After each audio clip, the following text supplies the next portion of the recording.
म्हटलं जायचं रायरी. ही रायरी महाराजांनी 15 मे 1656 जावळीच्या मोऱ्यांकडून आपल्या ताब्यात घेतली. इथे आपल्याला हिंदवी स्वराज्याची राजधानी बसवायचं आहे. या हिशोबाने आर्किटेक्ट हिरोजी इंदुळकरांकडून ज्या गडावरती 300 इमारतीचं बांधकाम केले, 300 त्या 300 इमारतीचेच काही तुटलेले भाग सर आता आपण पाहण्यासाठी निघालो. सर तुटलेले काव राजस्थान मधले गड किल्ले अजून सुस्थितीमध्ये, बरोबर ना सर.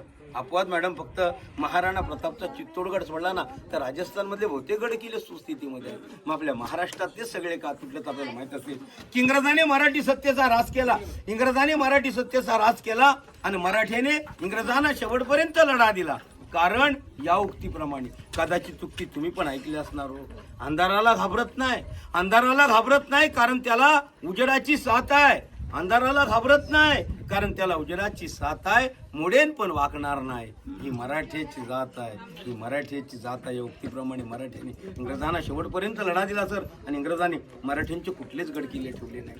रायगड देखील त्याच्यातून वाचलं होतं सर. 10 मे 1818 इंग्रजांचे 2 अधिकारी कर्नल पार्थर आणि मेजर हॉल यांनी रायगडावर बंबाळणी करून रायगड उद्ध्वस्त केला. तेव्हा रायगड 11 दिवस जळत होता.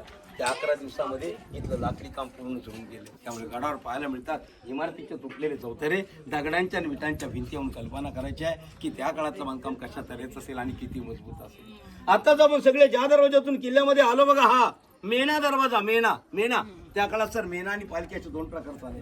मेणा आणि पालखीतला फरक माहितीये का? हो किंवा नाही मी सांगण्यासाठी. पालखी सगळ्यांना माहिती.